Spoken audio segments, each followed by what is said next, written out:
പോത്തുകൽ ഗ്രാമപഞ്ചായത്തിൽ മഞ്ഞപ്പിത്തം രണ്ടാമതും നാട് മുഴുവൻ വ്യാപിക്കുന്ന ഒരവസ്ഥ നിലവിലുണ്ട്.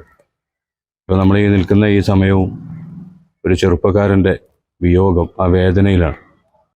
കഴിഞ്ഞ ജനുവരി മാസമാണ് പോത്തുകൽ ഗ്രാമപഞ്ചായത്തിൽ മഞ്ഞപ്പിത്തം ആദ്യമായി റിപ്പോർട്ട് ചെയ്യുന്നത്. ആ റിപ്പോർട്ട് ചെയ്തതിന് ശേഷം പഞ്ചായത്തിൻ്റെ അനാസ്ഥ കാരണം, അങ്ങനെ തന്നെ പറയേണ്ടി വരും, ഒരുപാട് നാളുകൾക്ക് ശേഷമാണ് വേണ്ട രീതിയിൽ ഫലപ്രദമായി അത് കണ്ടെത്താനും അതിനെ പ്രതിരോധിക്കാൻ വേണ്ട കാര്യങ്ങൾ ചെയ്യാനും വേണ്ടി പഞ്ചായത്ത് തയ്യാറായിട്ടുള്ളത്. ആ ഒരൊറ്റ കാരണം കൊണ്ട് 3 ജീവനുകളാണ് നഷ്ടപ്പെട്ടത്. ഏതാണ്ട് 500ഓളം ആളുകൾക്ക് അസുഖബാധിതരായി. ഈ നാട്ടിലുള്ള മുഴുവൻ കിണറുകളും പരിശോധിക്കുന്നതിന് പകരം കുറച്ച് ജലസ്രോതസ്സുകൾ പരിശോധിച്ച് എല്ലാ കിണറുകളിലും ഇതേപോലെ ബാക്ടീരിയയുടെ സാന്നിധ്യമുണ്ട് എന്ന നിഗമനത്തിലെത്തുകയാണ് ചെയ്തത്.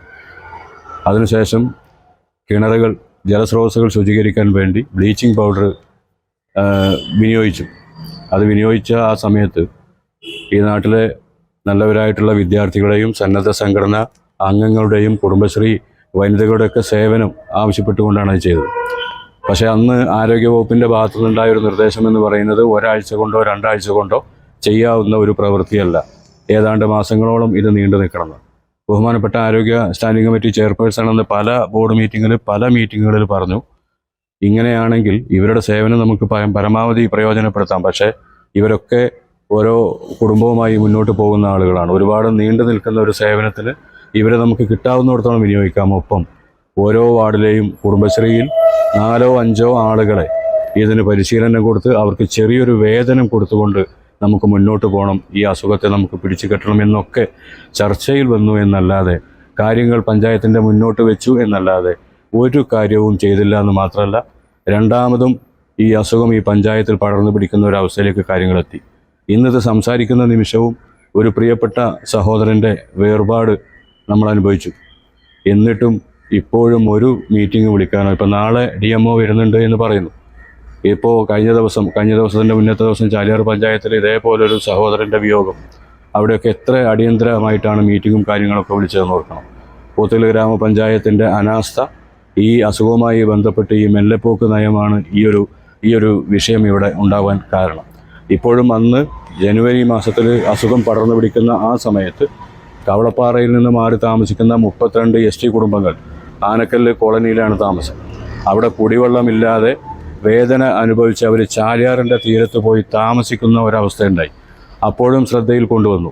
ഇത് അപകടമാണ്. 32 കുടുംബങ്ങൾ എന്ന് പറയുമ്പോൾ അന്ന് ഏതാണ്ട് 26 കുടുംബങ്ങളോളം ചാലിയാറിലാണ് അന്ന് താമസിക്കുന്നത്. ഈ മലിനമായ ജലം കുടിക്കാനും കുളിക്കാനും ഒക്കെ ഉപയോഗിക്കുന്ന ഒരു സാഹചര്യമുണ്ട് എന്ന് അധികൃതരുടെ ശ്രദ്ധയിൽപ്പെടുത്തിയിട്ട് പോലും ഒരൊറ്റ ഉത്തരവാദിത്തപ്പെട്ട ആളുകളും ഈ നിമിഷം വരെ ആ പ്രദേശത്തുനിന്ന് പോവുകയോ എന്താണ് അവിടുത്തെ സ്ഥിതിവിശേഷങ്ങളെന്ന് അന്വേഷിക്കുകയോ ചെയ്തിട്ടില്ല. പഞ്ചായത്ത് ഈ കോളനിയിൽ വാട്ടർ ടാങ്കിൽ ടാങ്കർ ലോറിയിൽ വെള്ളം എത്തിക്കുന്നുണ്ട് എന്ന് സത്യം. പക്ഷേ ആ വെള്ളം ഒന്നിനും ഇവർക്ക് ഉപയോഗിക്കാൻ കഴിയില്ല. കുടിവെള്ളം പോയിട്ട് ഈ കിണറ്റിലേക്ക് ഒഴിച്ചു കൊടുക്കുന്ന വെള്ളം വളരെ പരിമിതമാണ്. ഇവർക്ക് പ്രാഥമികമായിട്ടുള്ള ആവശ്യങ്ങളുണ്ട്. ഇവർ ചാലിയാറിൽ അതാണ് ആശ്രയിക്കുന്നത്. ഇപ്പോഴും അതിൽ പല കുടുംബങ്ങളും ചാലിയാറിൽ താമസിക്കുന്ന ഒരു അവസ്ഥയാണ്. അപ്പോൾ അതുകൊണ്ടാണ് വളരെ ശ്രദ്ധയോടുകൂടി ചെയ്യേണ്ട കാര്യങ്ങൾ പലതും ഉദാസീനത കൊണ്ട് നഷ്ടപ്പെടുകയാണ്.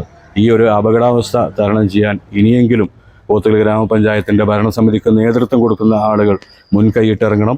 ആരോഗ്യവകുപ്പിനെ കൂട്ടുപിടിച്ചുകൊണ്ട് അവരുടെ നിർദ്ദേശപ്രകാരം വളരെ ഫലപ്രദമായ രീതിയിൽ ഈ അസുഖത്തിനെ നേരിടാൻ വേണ്ട കാര്യങ്ങൾ ചെയ്യണം എന്ന് മാത്രമാണ് പറയാനുള്ളത്.